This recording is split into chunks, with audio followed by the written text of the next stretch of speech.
पश्चिम बंगाल के संदेशखाली में चुनाव से पहले सीबीआई और एनएसजी का बड़ा एक्शन। शाहजहां शेख के 2 ठिकाने पर सीबीआई ने मारा छापा। सीबीआई ने शाहजहां शेख के एक रिश्तेदार के घर से भारी मात्रा में हथियार भी बरामद किया। मौके पर पहुंची एनएसजी की टीम। एनएसजी के बॉम्ब स्क्वाड की टीम ने देर रात तक पूरे इलाके में तलाशी ली। 3 विदेशी पिस्टल सहित 7 पिस्तौल, 348 कारतूस और कई देसी बम भी जब्त किए। सीबीआई की कार्रवाई पर भड़की टीएमसी के कुणाल घोष बोले, हमने कोई हथियार नहीं देखे हैं, हो सकता है कि हमारे प्रतिद्वंदियों ने रखे हों। सीबीआई की कार्रवाई के खिलाफ सुप्रीम कोर्ट पहुंची ममता सरकार कलकत्ता हाई कोर्ट के सीबीआई को रेड करने की इजाजत देने के फैसले को चुनौती दी।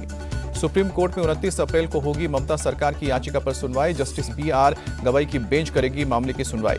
लोकसभा चुनाव के दूसरे चरण में 13 राज्यों की 88 सीटों पर करीब 61% मतदान हुआ। सबसे ज्यादा त्रिपुरा में 78.5% से ज्यादा वोट पड़े। मणिपुर में 77% मतदान। यूपी में सबसे कम करीब 53.71% वोटिंग, जबकि बिहार में 54.91% मतदान। छत्तीसगढ़, बंगाल और जम्मू कश्मीर में करीब 72% वोटिंग हुई है, जबकि असम में 70, कर्नाटक में 69 और केरल में 65% वोटिंग।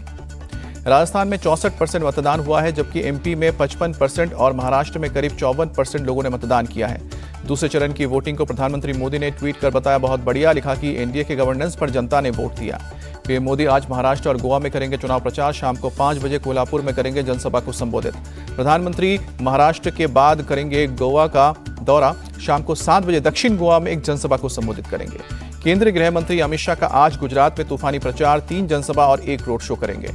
अमित शाह सुबह 10:30 बजे पोरबंदर में करेंगे रैली। भरूच में दोपहर 1:30 बजे और पंचमहल में 3 बजे करेंगे जनसभा को संबोधित। अमित शाह वडोदरा में शाम को 4:30 बजे करेंगे रोड शो। रणमुक्तेश्वर महादेव मंदिर से मार्केट क्रॉस रोड तक करेंगे प्रचार। यूपी के सीएम योगी आदित्यनाथ की आज 3 रैली। हाथरस, फिरोजाबाद और इटावा में करेंगे जनसभा को संबोधित। प्रियंका गांधी संभालेंगी आज कांग्रेस के प्रचार की कमान। गुजरात के वलसाड और महाराष्ट्र के लातूर में करेंगी जनसभा को संबोधित। सीएम केजरीवाल की पत्नी सुनीता केजरीवाल आज से आप कैंडिडेट के लिए करेंगे कैंपेन। दिल्ली, पंजाब, गुजरात और हरियाणा में करेंगे प्रचार। कांग्रेस की केंद्रीय चुनाव समिति की आज होगी बैठक। अमेठी और रायबरेली सहित कई सीटों पर होगा मंथन। कांग्रेस कर सकती है अमेठी और रायबरेली से उम्मीदवारों के नाम का ऐलान। सीईसी की रात 8 बजे होगी बैठक।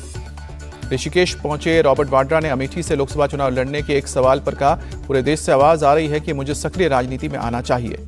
रॉबर्ट वाड्रा ने स्मृति ईरानी पर निशाना साधते हुए कहा कि उन्होंने अपने वादे पूरे नहीं किए हैं। बिना सबूत के मुझ पर बार बार आरोप लगाए हैं।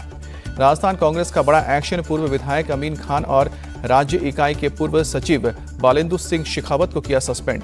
अमीन खान और बालेंदु शेखावत पर पार्टी विरोधी गतिविधियों में शामिल होने का आरोप। 6 साल के लिए पार्टी से निलंबित। राहुल गांधी का कर्नाटक के बेलारी में बीजेपी पर निशाना। कहा कि एक खाली लोटा दिखाकर बीजेपी को बताया भारतीय चोंबू पार्टी। राहुल गांधी का बीजापुर में पीएम मोदी पर अटैक। कहा कि डरे हुए हैं मोदी, स्टेज पर कभी भी रो पड़ेंगे। राहुल गांधी ने पीएम मोदी पर जनता को गुमराह करने का भी आरोप लगाया। कहा कि गरीब, बेरोजगारी और महंगाई जैसे मुद्दों पर नहीं करते हैं बात। हैदराबाद में एआईएमआईएम चीफ असदुद्दीन ओवैसी का पीएम मोदी पर डायरेक्ट अटैक। कहा कि पीएम मोदी हिंदू मुस्लिम में नफरत पैदा करो के असली एजेंडे पर आ गए हैं। ओवैसी ने पीएम मोदी पर लगाया रिजर्वेशन को खत्म करने का आरोप। कहा कि सत्ता में दोबारा आए तो संविधान को खत्म कर देंगे। पीएम मोदी का देर शाम यूपी के बरेली रोड से शो। सीएम योगी भी साथ थे।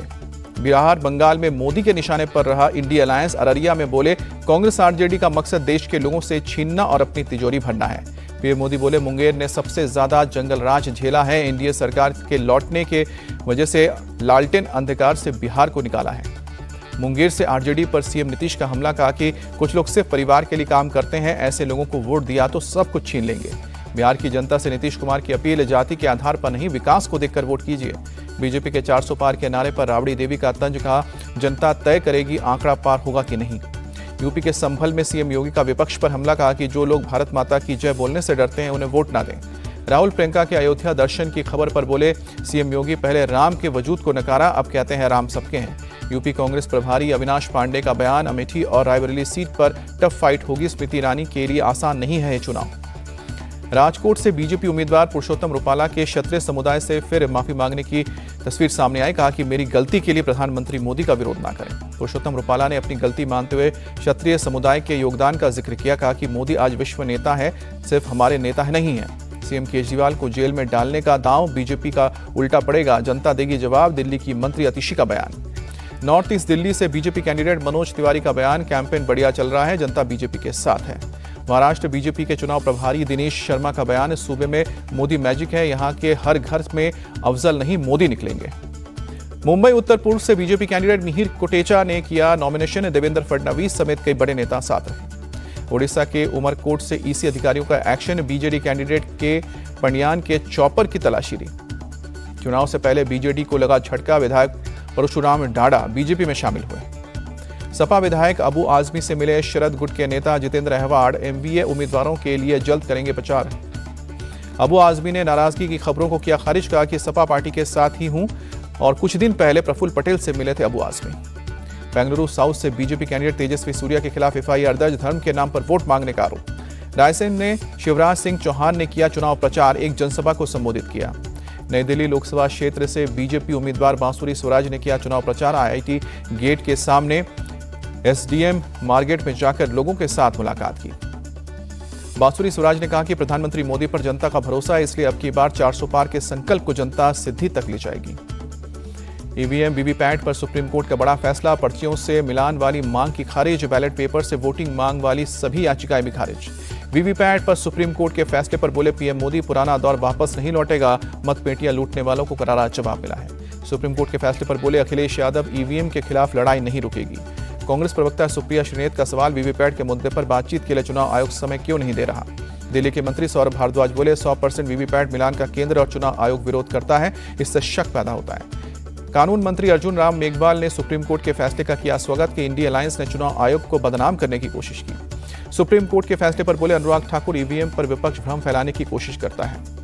महाराष्ट्र के नांदेड़ में एक मतदान केंद्र पर हैरान करने वाला मामला सामने आया। एक युवक ने कुल्हाड़ी से ईवीएम मशीन को तोड़ा। मौके पर मौजूद कुछ कर्मचारियों पर भी युवक ने हमले की कोशिश की। चिल्ला के ने कहा, संविधान बचाने के लिए सब कर रहा हूं। पोलिंग बूथ पर मौजूद पुलिसकर्मियों ने आरोपी युवक को गिरफ्तार किया। पूरे मामले की जांच जारी।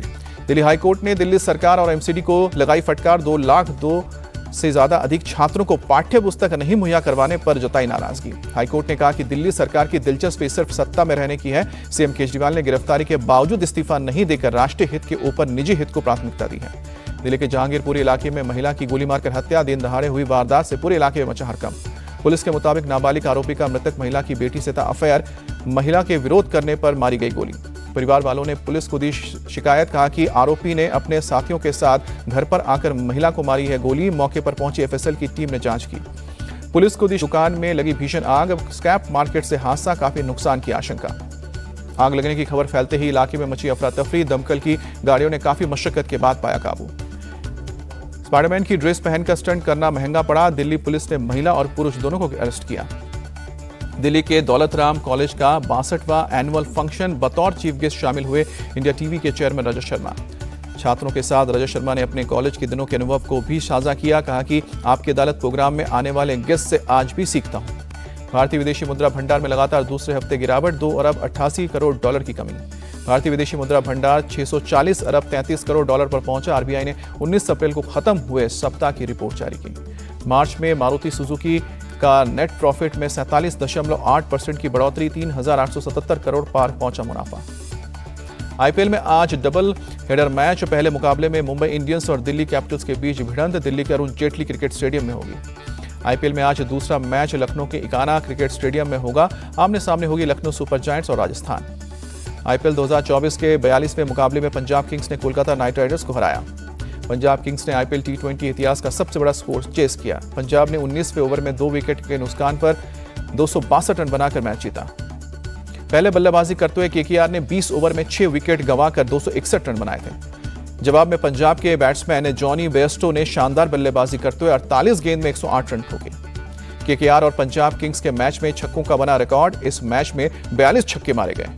आईपीएल के पॉइंट टेबल में इस जीत के बाद पंजाब की टीम 6 अंक लेकर 8वें स्थान पर पहुंची है। केकेआर की टीम इस हार के बाद भी पूरे दूसरे स्थान पर बरकरार। उसके 8 मैचों के बाद अब 10 अंक है।